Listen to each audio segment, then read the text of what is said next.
The Patchwork Girl of Oz. Chapter 17. Ozma and Her Friends. The Shaggy Man had a room of his own in the royal palace, so there he went to change his shaggy suit of clothes for another just as shaggy but not so dusty from travel.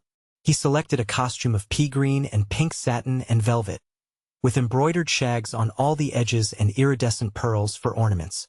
Then he bathed in an alabaster pool and brushed his shaggy hair and whiskers the wrong way to make them still more shaggy.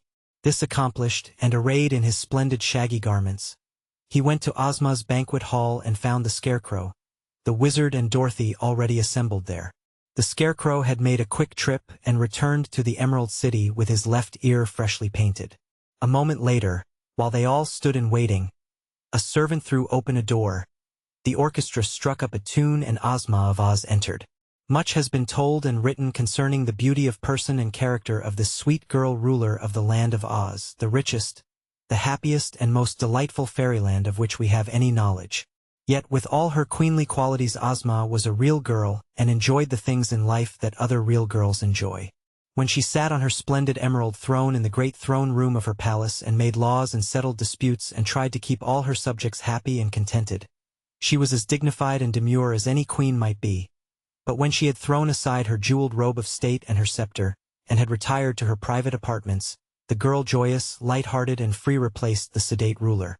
In the banquet hall tonight were gathered only old and trusted friends.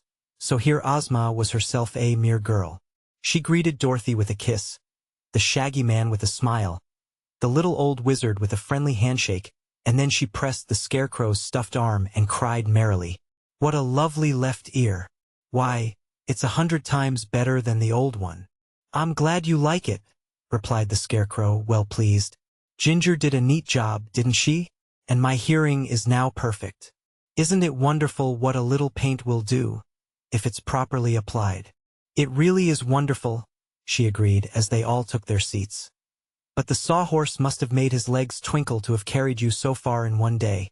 I didn't expect you back before tomorrow at the earliest."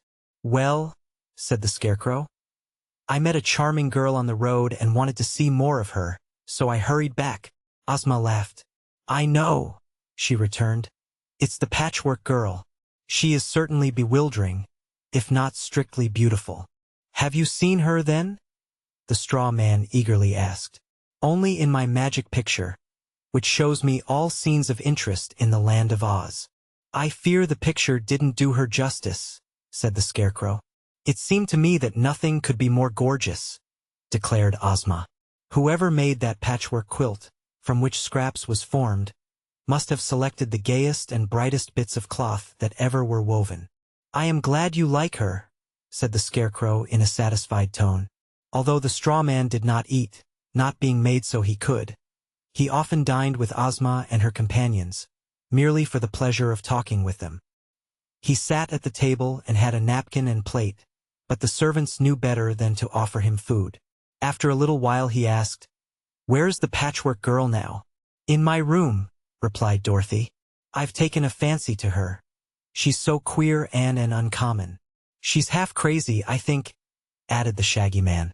"But she is so beautiful," exclaimed the Scarecrow, as if that fact disarmed all criticism. They all laughed at his enthusiasm, but the Scarecrow was quite serious. Seeing that he was interested in scraps, they forbore to say anything against her. The little band of friends Ozma had gathered around her was so quaintly assorted that much care must be exercised to avoid hurting their feelings or making any one of them unhappy. It was this considerate kindness that held them close friends and enabled them to enjoy one another's society. Another thing they avoided was conversing on unpleasant subjects, and for that reason Ojo and his troubles were not mentioned during the dinner. The Shaggy Man, however, related his adventures with the monstrous plants which had seized and enfolded the travelers, and told how he had robbed Chiss, the giant porcupine, of the quills which it was accustomed to throw at people. Both Dorothy and Ozma were pleased with this exploit and thought it served Chiss right. Then they talked of the Woozy, which was the most remarkable animal any of them had ever before seen except, perhaps, the live sawhorse. Ozma had never known that her dominions contained such a thing as a Woozy, there being but one in existence and this being confined in his forest for many years. Dorothy said she believed the Woozy was a good beast, honest and faithful. But she added that she did not care much for the glass cat.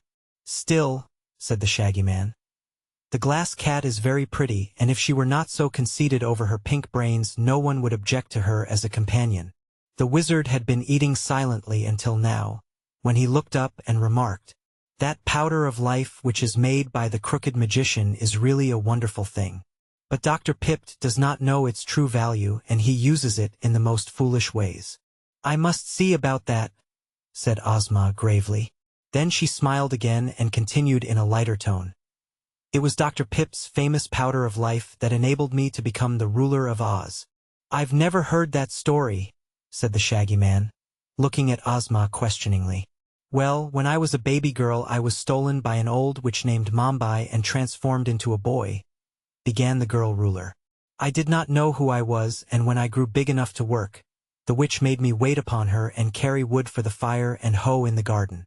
One day she came back from a journey bringing some of the powder of life, which Dr. Pipt had given her. I had made a pumpkin-headed man and set it up in her path to frighten her, for I was fond of fun and hated the witch. But she knew what the figure was, and to test her powder of life she sprinkled some of it on the man I had made. Came to life and is now our dear friend Jack Pumpkinhead. That night I ran away with Jack to escape punishment, and I took old Mombi's powder of life with me. During our journey we came upon a wooden sawhorse standing by the road, and I used the magic powder to bring it to life. The sawhorse has been with me ever since.